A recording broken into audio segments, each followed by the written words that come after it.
Yeah, Jefferson and Liberty. Oh yeah. Now what? That, so that's a pretty good example of some historical. earlier things. And then I've got some more tunes to play. Okay. Got more questions for me?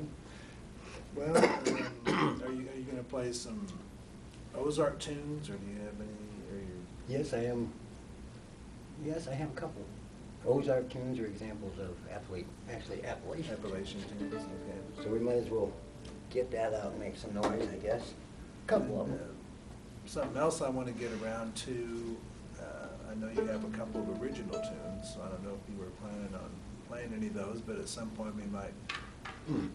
talk about tunes that are still being written in the old time style. And Well, yeah, actually they are, and I have several that I've, put together over the course of time. And let's see, I do have some of my originals on CD available on my website. So you can always go there and look it up and see which one is. There's a CD called A Rogue's Buffet, and that's all original fiddle tunes. And then there's another one called The Ghost of Banjo Billy, which is me resurrected as a banjo player, which I was before I started playing the fiddle. But anyway, I think you understand that. You get the picture. It gets confusing if I go any further. But that's okay. I didn't mean to throw you off from what you were doing. But No, that's all right. What Ozarks and Appalachians. So from as we all moved westward, a lot of people moved into the Appalachian Mountains where life was really tough. And what they would do, they were real isolated. So they didn't get to town. They didn't hear the newest tunes from New York. They didn't know anything. So they would just tune their fiddles the way they wanted to and play what they could. And, it might take them 10 years of having 5 people coming to visit, and each one showed them a tune. So they would know 5 tunes that they would play for 50 years, because they were that isolated. they were that isolated. So there's a difference. We call standard violin tuning Italian tuning, meaning it was invented with the Italians who invented the violins. And now this is called cross tuning, where you tune it like a chord. And in the Appalachians, they called it home tuning, like the tuning we use at home. But they were always home, so they never had a chance to learn that there was anything else, anything different. Or cross tuning, or chord tuning. And so it just makes things a little easier.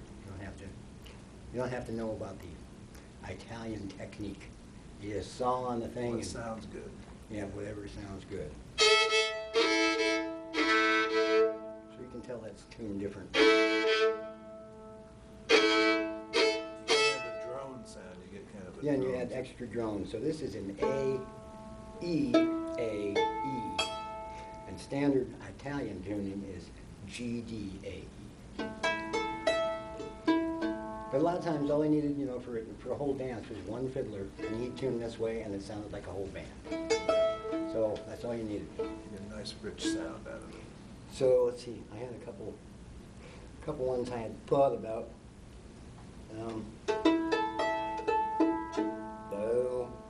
Oh yeah, one we talked about before, the Old Yellow Dog, or as other people know it, Coming Out of the Wilderness. The young Old Abe Abe Lincoln. Lincoln came out of the wilderness. Yes. Or the Old Gray Mare. And the Old Gray Mare also. These are things that all were inspired at that time.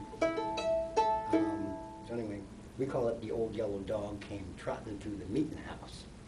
But whatever you want to call it. It's definitely a piece of Americana. So here's how it goes.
But, yeah, it's a little more haunting of a sound, not quite as precise. In fact, it's pretty rough.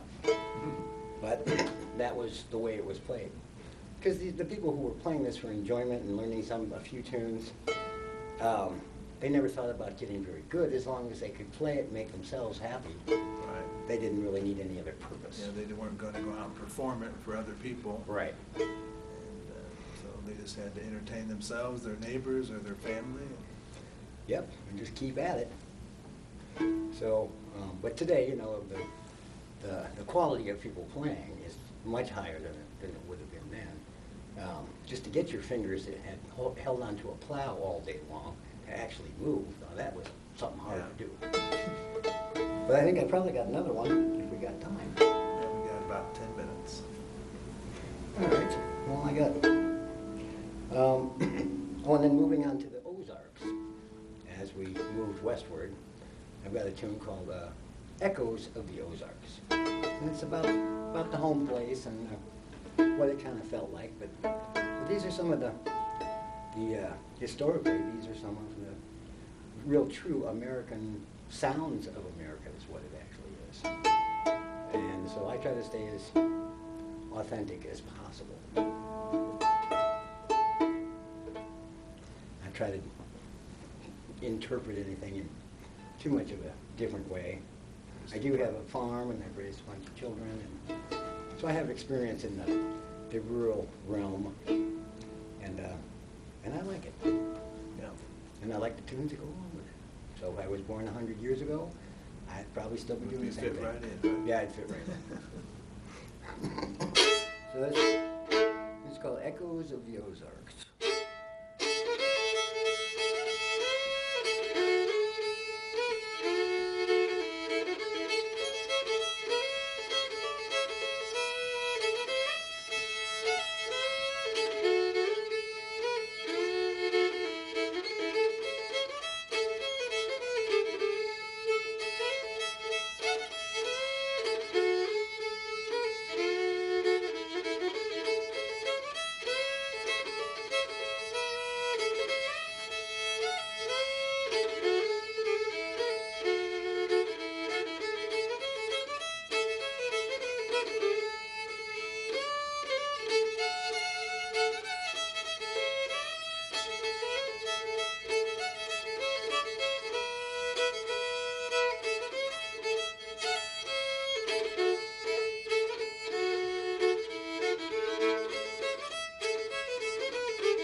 Yeah, there you go.